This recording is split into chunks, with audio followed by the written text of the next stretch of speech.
Saudara-saudari, adik-adik, Bapak Ibu, para sahabat Tuhan Yesus di Paroki Santo Yosef Madari dan di Stasi Santo Tomas Segan, juga para sahabat Tuhan Yesus dimanapun Anda berada. Berkah dalam, salam semangat, sehat selalu, tetap berbahagia dan senantiasa tekun berbuat baik. Kembali marilah kita belajar ilmu sejati pada hari Selasa tanggal 6 Juni tahun 2023, hari biasa pekan ke-9. Kita mengawali belajar ilmu sejati dengan berdoa. Dalam nama Bapa, Putra dan Roh Kudus. Amin.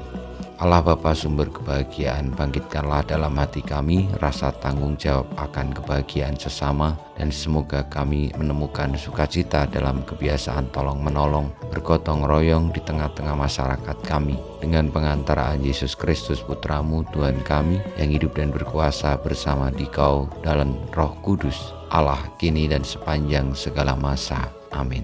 Para sahabat Tuhan Yesus terkasih, kita akan belajar ilmu sejati dari Injil Yesus Kristus menurut Markus bab 12 ayat 13 sampai dengan 17.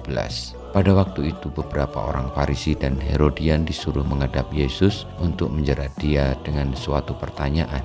Orang-orang itu datang dan berkata kepadanya, "Guru, kami tahu engkau adalah seorang yang jujur. Engkau tidak takut kepada siapapun, sebab engkau tidak mencari muka, tetapi dengan jujur mengajarkan jalan Allah. Nah, bolehkah kita membayar pajak kepada Kaisar atau tidak?" Tetapi Yesus mengetahui kemunafikan mereka, lalu berkata kepada mereka, "Mengapa kalian mencobai aku? Tunjukkanlah suatu dinar untuk kulihat." Mereka menunjukkan sekeping dinar.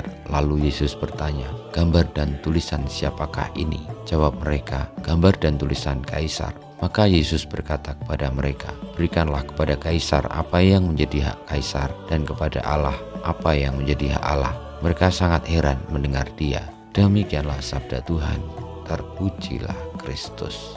Para sahabat Tuhan Yesus yang terkasih, kita mendengarkan sabda Tuhan tentang bagaimana hendaknya kita hidup di tengah-tengah masyarakat, bangsa, dan negara kita. Pada awalnya, orang-orang Farisi dan orang Herodian hendak menjerat Tuhan Yesus dengan pertanyaan yang menjebak, apakah mereka yang adalah orang Yahudi boleh membayar pajak kepada penjajah Roma.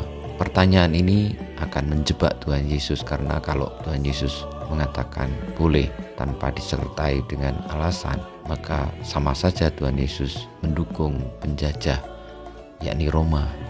Tapi kalau misalnya Tuhan Yesus tidak menjawab iya, maka bisa dikategorikan juga Tuhan Yesus adalah pemberontak Roma, dan lalu bisa dilaporkan kepada pihak Roma.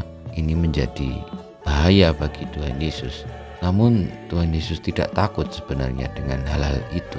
Yang dikatakan Tuhan Yesus adalah hal yang sebenarnya sungguh-sungguh menjadi kebenaran, bahwa apa yang menjadi hak Kaisar berikanlah kepada Kaisar, dan apa yang menjadi hak Allah berikanlah kepada Allah. Dan ketika mata uang dinar yang berlaku di Israel saat itu adalah mata uang Romawi, yang di sana ada gambar dan tulisan Kaisar, maka Yesus mengatakan bahwa gambar dan tulisan Kaisar itu menjadi hak Kaisar untuk didapatkannya kembali. Saudara-saudari yang terkasih, marilah kita memohon berkat Tuhan supaya sebagaimana Tuhan Yesus kita bijaksana, bukan karena kepentingan-kepentingan yang didasari oleh perasaan pribadi atau oleh ketakutan-ketakutan, tetapi karena kebenaran itu sendiri yang patut disampaikan, patut dijunjung tinggi, resikonya apapun.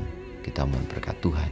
Kemuliaan kepada Bapa dan Putra dan Roh Kudus, seperti pada permulaan, sekarang, selalu, dan panjang segala abad. Amin. Ya Yesus, jadikanlah hati kami seperti hati-Mu, Tuhan, bersama-Mu dan bersama Roh-Mu.